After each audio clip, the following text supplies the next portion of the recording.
Il y a des gestes qui en disent plus que 1000 mots. Ce sont des signaux silencieux, presque invisibles, qui communiquent ce que l'esprit ne peut exprimer. Il existe un langage biologique dans le corps humain, un code de contact qui, utilisé consciemment, éveille la confiance, le calme et le désir sincère. Ce n'est pas une question de technique, mais de présence. Chaque contact, chaque mouvement, active des circuits neuronaux qui communiquent directement avec le système limbique, la zone du cerveau où résident les émotions. Lorsqu'un homme apprend à comprendre ce langage, il cesse d'agir pour impressionner et commence à créer une véritable connexion. Premièrement, les cheveux. Les cheveux sont une extension émotionnelle du corps.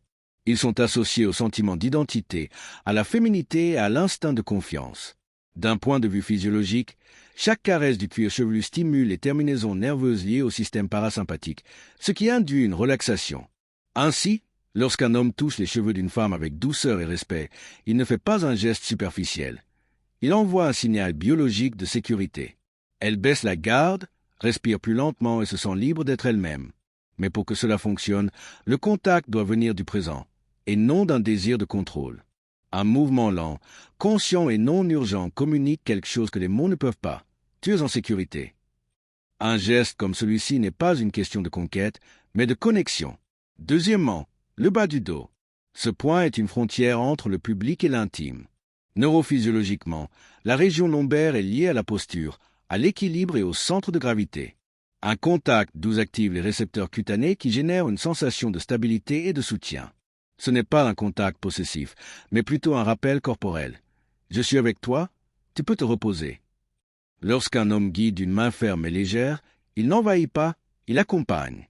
Une femme le ressent sans un mot, car le corps interprète l'intention plus rapidement que l'esprit. Si le geste est maladroit ou impatient, le système nerveux l'interprète comme une menace. Si elle est calme et présente, elle est perçue comme une protection. C'est là qu'un contact devient un pont émotionnel. Numéro 3. Les mains. Les mains sont les antennes de l'âme. Psychologiquement, elles sont l'une des zones les plus riches en terminaisons nerveuses et répondent au toucher par la libération d'ocytocine, l'hormone du lien. Tenir la main d'une femme n'est pas seulement un acte romantique, c'est une façon de synchroniser deux systèmes nerveux. Lorsque les doigts s'entrelacent lentement, les pulsations s'équilibrent, la respiration se régularise. Le corps humain reconnaît une présence authentique. Une main serrée avec anxiété exprime la peur, une main tenue calmement évoque la stabilité. C'est le même principe qui apaise un enfant ou un animal. Le lien est biologique plutôt qu'émotionnel. Ainsi, lorsqu'un homme prend une main lentement, sans chercher de réponse, le corps d'une femme l'aperçoit comme un refuge. Non pas parce qu'il dit quelque chose, mais parce que son énergie le manifeste. Numéro 4. Le cou. Le cou est l'une des zones les plus sensibles du corps humain, où convergent des milliers de terminaisons nerveuses, la circulation sanguine et la respiration. Les neurosciences savent que toucher cette zone active les nerfs vagues, responsables de la réduction du stress et favorisant le calme et la confiance. Lorsqu'un homme s'approche respectueusement et caresse doucement le cou, il s'adresse directement au système émotionnel. Il n'a pas besoin de mots. La peau picote, le rythme cardiaque s'accélère, l'esprit s'apaise. Mais ce geste n'a de pouvoir que s'il est le fruit d'une maîtrise de soi.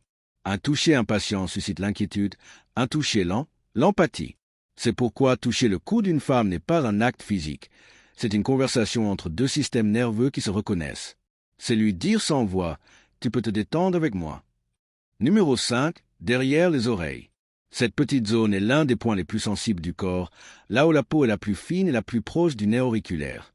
C'est une zone intime, conçue par l'évolution pour percevoir les signaux de proximité et de confiance.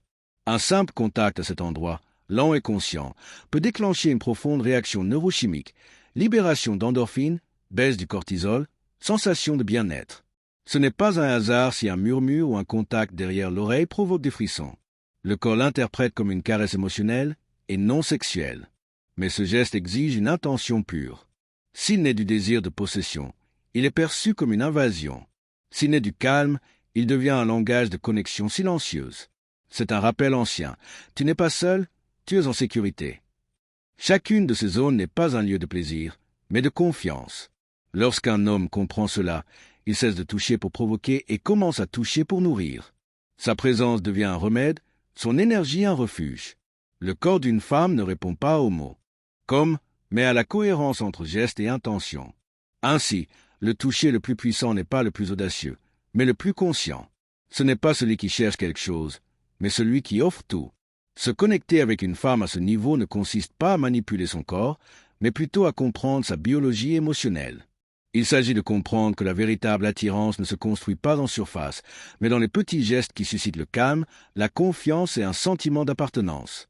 Dans un monde où le bruit domine, un homme qui s'est touché avec respect, silence et présence possède un pouvoir qui ne s'enseigne pas, le pouvoir d'une connexion authentique.